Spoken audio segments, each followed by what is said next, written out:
তো আজকে রাতের আকাশে চাঁদের খুব কাছাকাছি দেখা যাচ্ছে লাল একটি তারা, সেটা হচ্ছে জ্যেষ্ঠা নক্ষত্র বা ইংরেজিতে অ্যান্টারাস বলা হয়।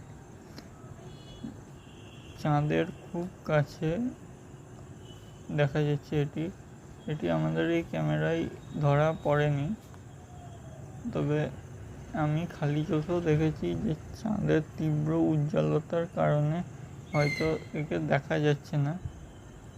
আশেপাশে অবশ্য খানিক মেঘলা আকাশও আছে, তবে খুব বেশি মেঘ নেই। তো